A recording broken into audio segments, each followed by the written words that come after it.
everybody on the Square. We are back with another Square Community Spotlight, and today we are talking to Diana Koehne, all the way from Berlin. You might have seen her on one of the 15-minute MoGraph game live streams. She has a really unique hand-drawn animated style, and here we are. Diana, thank you so much for making time. Thank you for inviting me. Yeah, it's a pleasure, and I've seen your work on the Square so much, and it's so unique, and it has that handmade feel that I was really excited when you said that you had time to do this. So before we really dive in, could you tell everyone where they could find your work online? Yeah, I have a website. It's dianakoehne.de, and I'm on Instagram too. It's Diana_Koehne.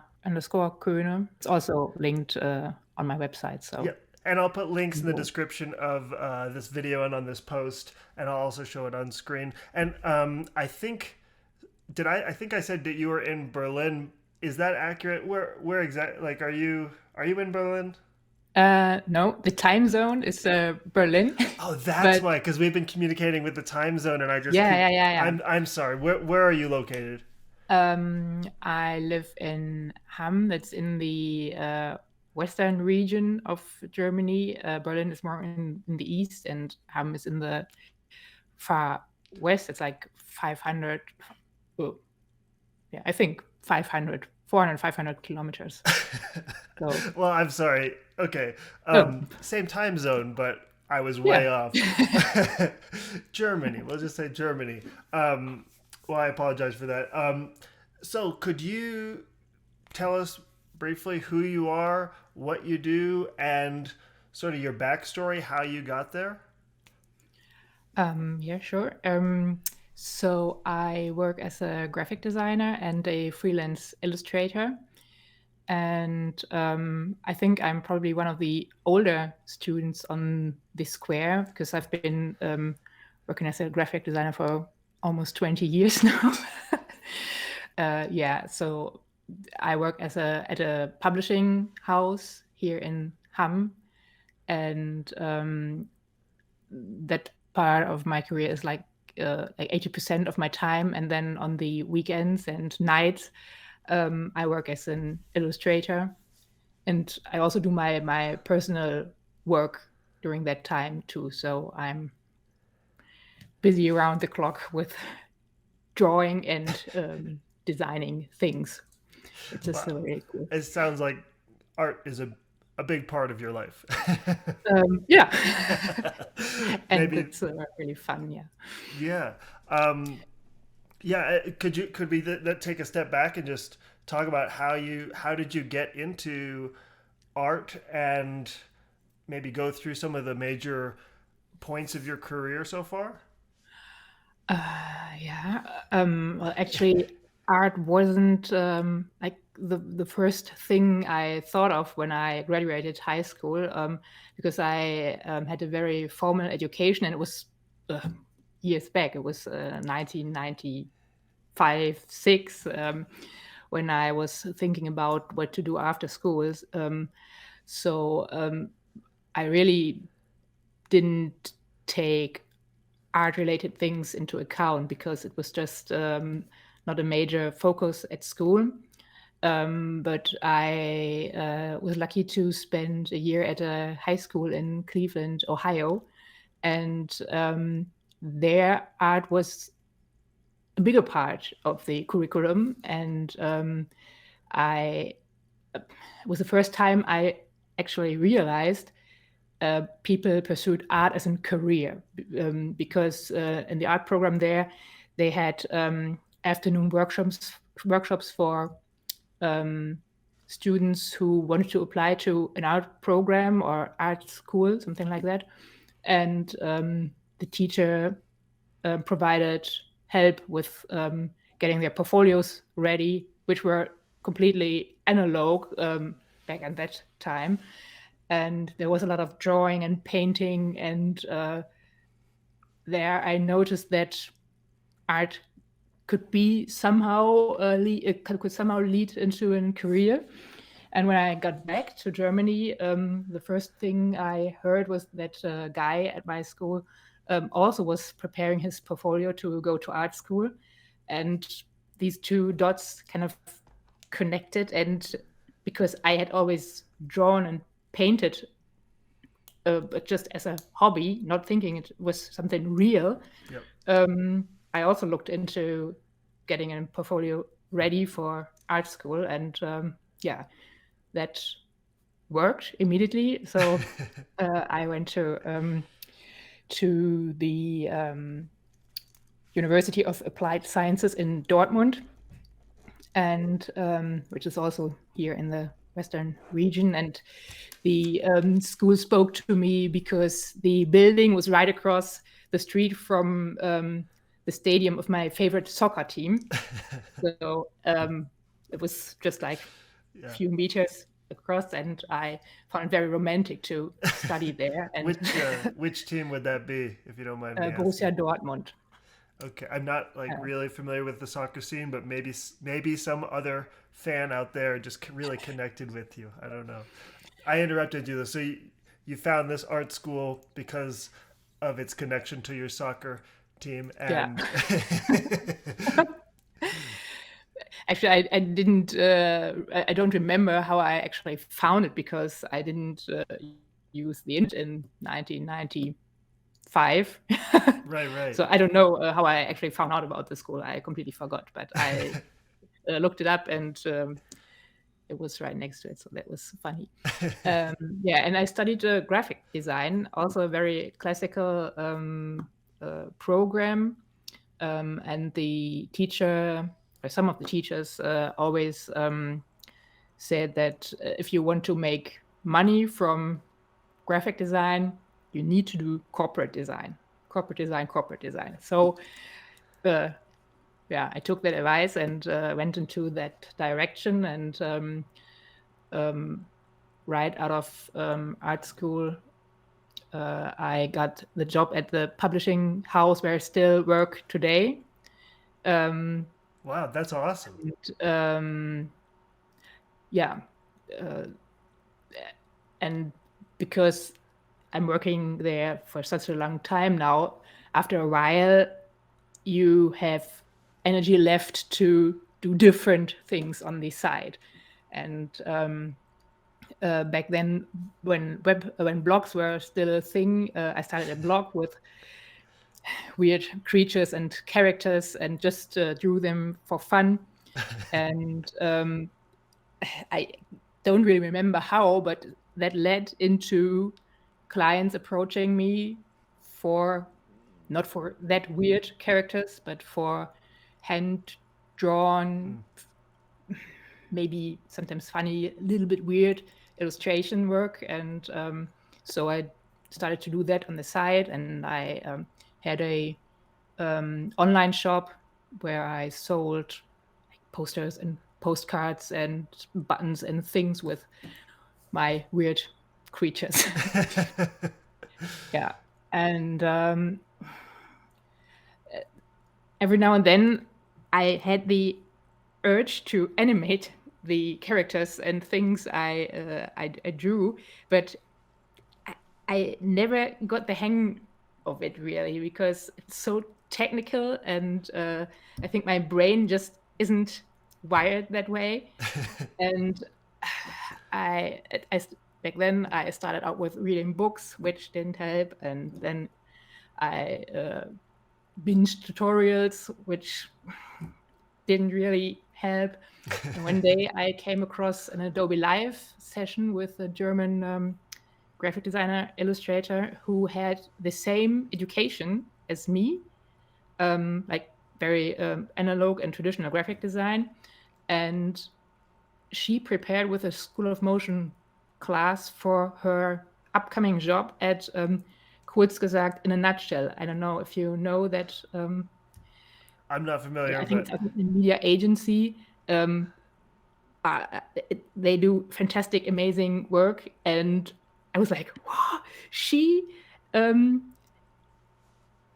basically said the same things I said or I thought. It's complicated, and then she get to work at that agency.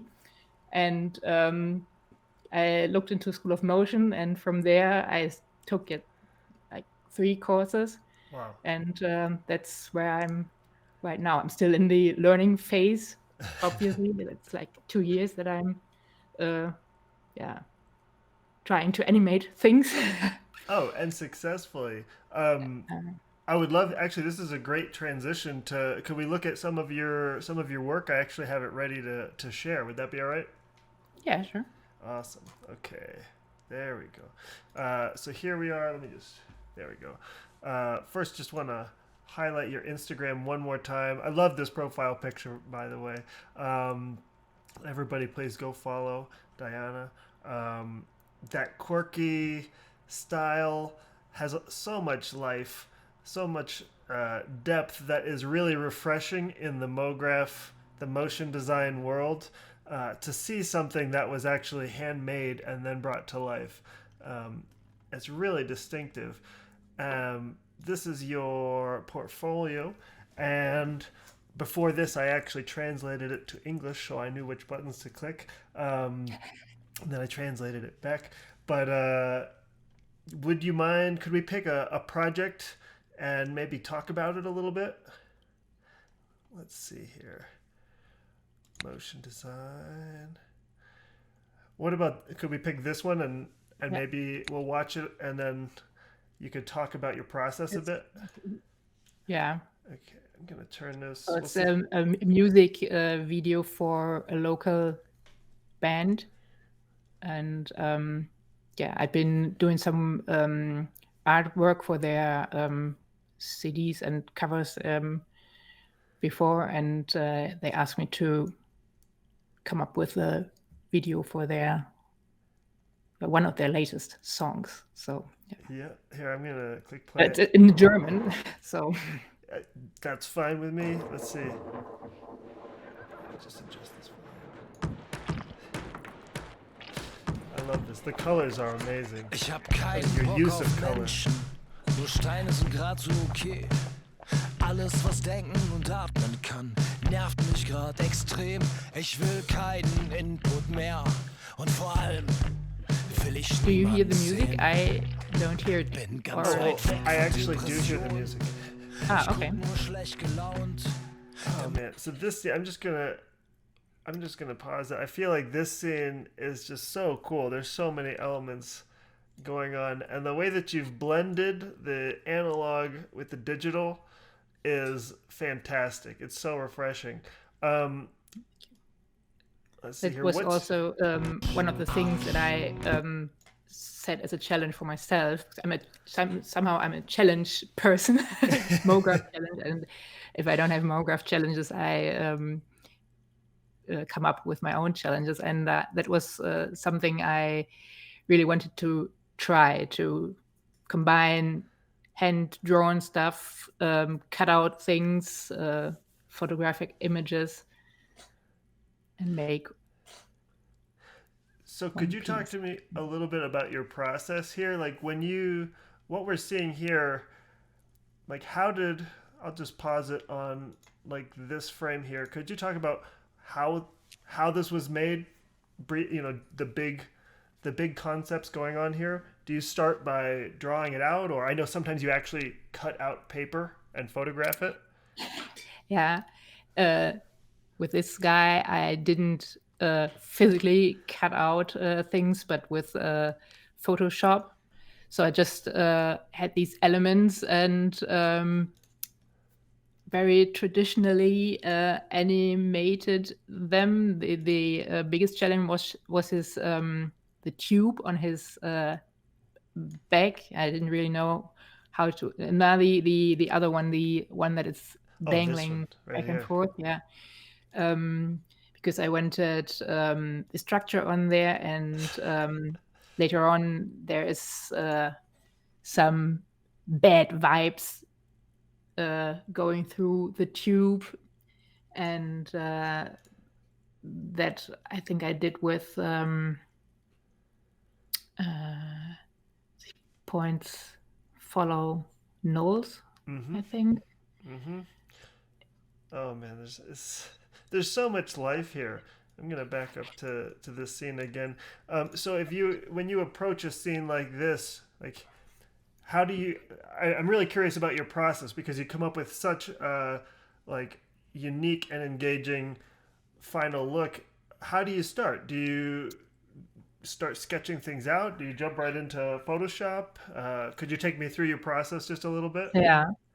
Um, with this project, it was the other videos I did for that band. They were like literal translations of the lyrics, and this one is more or less inspired by the lyrics. So it's not a translation. So I came up with a small story at first and sketched out a storyboard very roughly, just in one afternoon in the garden. I sat down and drew it by pencil into my with pencil into my sketchbook. Then I finalized the storyboard in Photoshop, and yeah, and then started creating the actual scenes by This is nice. finding elements, structures, and putting them together. But with this piece, especially, was a long part from a long way from sketching in the garden, which was like done in a breeze. It was like half an hour and the thing was done. But because it was so fast, I didn't trust in the story and I didn't trust in the whole thing, and I was waiting for something better to appear in my mind, and yeah, but it didn't. So finally, when time pressure it It's such came a up funny as movie. well, I just said, okay, that's the thing I have, so I'm going on with this with this approach. And so then you bring these assets into After Effects, I assume. Yeah, Yeah. yeah.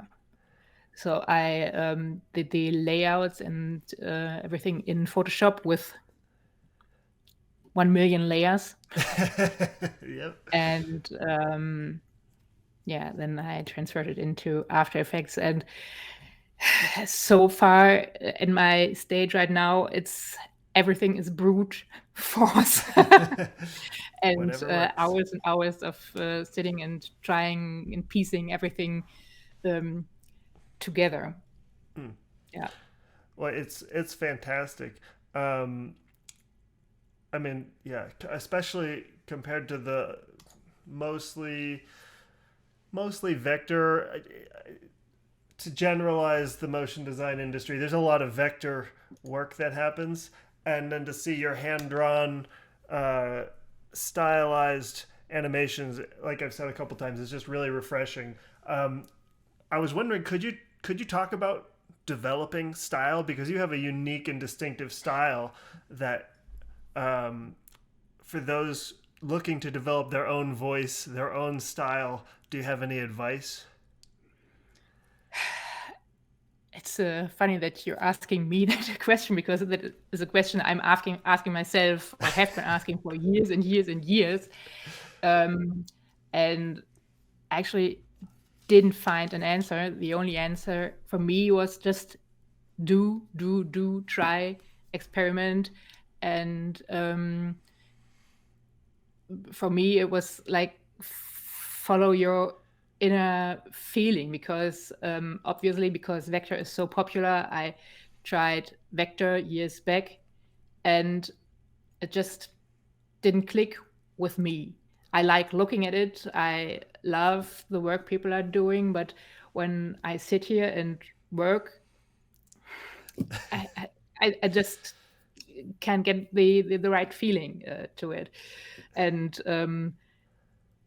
I just experimented and experimented, and finally things have to look a certain way. I mean, they just appear.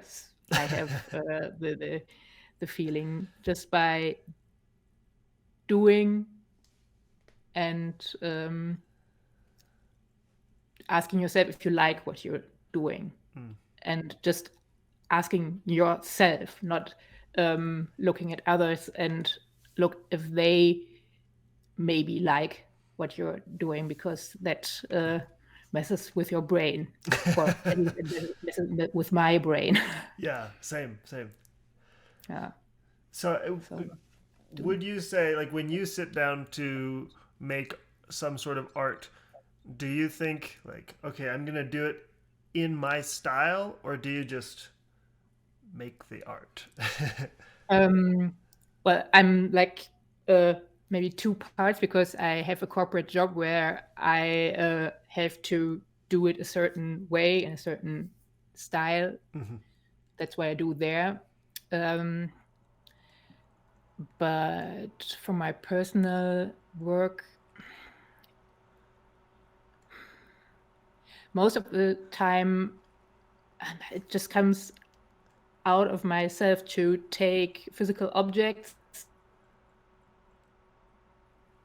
things with paper on my desk, and from there it then develops into digital things, obviously, because they're somehow they appear in After Effects after a while. Yeah. Have you ever Yeah. tried stop motion? Just because your style seems like it could fit really well with that handmade, handcrafted look. Not really. I think during the phase where I wanted to animate things, but I didn't know how. I just didn't know about cell, about stop motion. I don't know. I just didn't know Yeah. anything. I might have tried stop motion, but not really. It didn't lead anywhere. That's So fine. Yeah, I was just curious. and I need like a camera and lights and everything, and because I'm not a technical person, I am happy that I'm now starting to get the hang of a program, and then focus on the program and not additional devices and things. It's Sure. I was just curious. So I'd love to move into the end section where we talk about lowlights and highlights. And the lowlights, they don't have to be some big, sad tragedy. They can be if you want them to be, but they could also just be some time that you learned a lesson a hard way, or some sort of funny story that's happened. Is there any low light from your career so far that you would feel like sharing? a recent low light that was really somehow devastating for myself was with the project we just looked at, the music video. This one? And yeah, and because I set up the scenes with so many layers in Photoshop, and everything was really big and multi-layered. After Effects kept crashing on me all of the time, and because I'm not a technical person, I really was lost. And time pressure was on me, and I was sitting here hours and after hours reading through tutorials, forums, everything, and it got so bad that I actually decided I'm gonna shut After Effects. I'm gonna call the band and say I can't deliver the thing because I'm not. I just can't figure out what I'm doing. I will never, and it's not. It's not. It's not a joke. I'm never going to open After Effects again. I'm never going to open anything from Adobe again, and I'm looking out to transition into a real job. Wow. Like something that is done without all these programs, and that is actually of use for humankind. Wow. And because I just didn't know what to do, and it was a really bad moment. And my husband said, "Well, don't quit today, maybe quit tomorrow." And I asked a few questions at the square, and Sarah Wade and you actually replied and offered some really good advice, which didn't which weren't the real problem of my files, but it showed me there are people out there willing to help, and that kind of helped me to calm down and just reduce the file size and everything and try again. And I then remember it that worked. actually. And I moved the assets onto a separate hard drive and everything, which was recommended, obviously. And I opened After Effects again. That, yeah. And I think I remember you were talking about pre-compositions and asking for like camera move options or something like that. That's so cool to see, and to see that you stuck it out, and the end result is amazing. So glad to hear that story had a Thank you. happy ending. It was getting kind of dark there for a second, but obviously we knew the when ending. everything happens at once, day job is getting stressful, freelance work is getting stressful, time pressure on that project. Oh, I've had those moments myself for sure. I think we all have, and it's good to see that you stuck it out. On kind of going into the highlight, this is a perfect way to go into the highlight. Is there a highlight from your career so far that you wouldn't mind sharing? Yeah, it kind of comes out of the same situation. As I just said, that there are people that are willing to help and really look at questions you ask and give their best to offer advice. That was the one part, and the other part was that I actually did call the band and said, "I'm sorry, I cannot do this. This is I just don't know how my machine is too slow.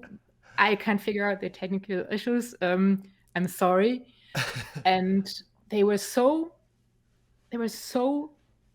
nice, and they really listened and said, "Well, just try what you can do. Actually, we know what you can do because you have done similar stuff for us before. And if it really doesn't work out, no problem. We will publish that song anyways without video. We would love to have the video, but if it doesn't work, it's no problem at all. It's just fine." And they were so just warm and nice, and that in my dark hour, that was really heartwarming. I love those sorts of stories. And on that note, is there any, because I've hit the end of my outline, but is there any advice that you could give the Square community or anything at all that you would like to say as we close this out? That's a big question, sorry. Yeah, because I'm just at the beginning of all these motion things, and I don't know if anything I have to say can help. Actually, all the wonderful people have so much experience and are so knowledgeable, and in general, maybe from that high and low light, it would be that don't suffer too long on your own. Reach out to people, and if you really are looking for advice, it will come from magic places. Magic places known as Sarah Wade. Yeah, Sarah Wade, the Square. I mean, the community is it's fantastic. It's really, really good to be a part of that too. I agree 100%. Well, Diana, it has been a pleasure talking to you. Thank you so much for coming on. Yeah, thank you for having me.